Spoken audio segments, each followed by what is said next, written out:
ఆచి చికెన్ మసాలా. ఇక కందిలోని Sangareddy central jail నుంచి BRS party social media convener మన్ని క్రిసాంక్ విడుదలయ్యారు. కాంగ్రెస్ పార్టీని ప్రశ్నిస్తున్నందుకు అక్రమ కేసులు పెట్టి తనను అరెస్ట్ చేశారని క్రిసాంక్ ఆరోపించారు. అంగన్వాడీలకు మొబైల్ ఫోన్ల పంపిణీలో అవినీతి, రాఘవ కన్స్ట్రక్షన్ అవినీతిపై పోరాటం చేసినందుకు తనను 16 రోజులు జైల్లో పెట్టారని తెలిపారు. బీఆర్ఎస్ నేతలపై పెట్టిన ఫోకస్ రాష్ట్రంలో క్షీణించిన శాంతి భద్రతలపై పెట్టాలని సూచించారు. పట్టపగలు నగరంలో ఏటీఎం దగ్గర దొంగల కాల్పులు, కరీంనగర్లో జ్యువెలరీ షాపులో దొంగతనం, అర్ధరాత్రి డీసీపీ సుమతికి లేని రక్షణ, అలాంటి వాటిపై దృష్టి సారించాలని క్రిషాంక్ ప్రభుత్వాన్ని కోరారు.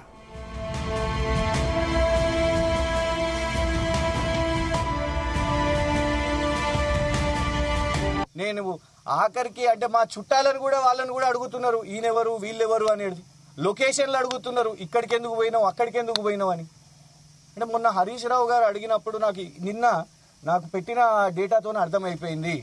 ఫోన్ ట్యాపింగ్లు, ఫోన్ హ్యాకింగ్లు, వైఫై హ్యాకింగ్లు చేస్తున్నారు అని నిన్న కస్టడీలో అడిగిన ప్రతి ప్రశ్నతో నాకు అర్థమవుతున్నది రేవంత్ రెడ్డి గారు ప్రభుత్వం చేస్తున్నది ఇది అని.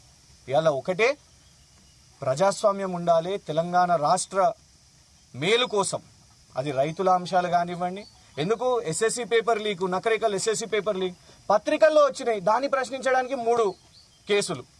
హ్యాబిచువల్ అఫెండర్ నేను పేపర్ లీక్ జరిగింది వాస్తవమే, పేపర్లలో వచ్చింది వాస్తవమే, ఆ పేపర్ ఆర్టికల్ని పోస్ట్ చేస్తే కేసు అంట.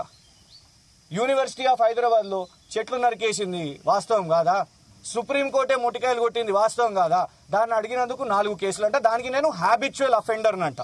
ఒకవేళ మీరు దీన్నే హ్యాబిచువల్ అఫెన్స్ అని అనుకుంటే సరే, నేను ప్రశ్నిస్తూనే ఉంటా, మీ ప్రభుత్వాన్ని ప్రశ్నిస్తూనే ఉంటా.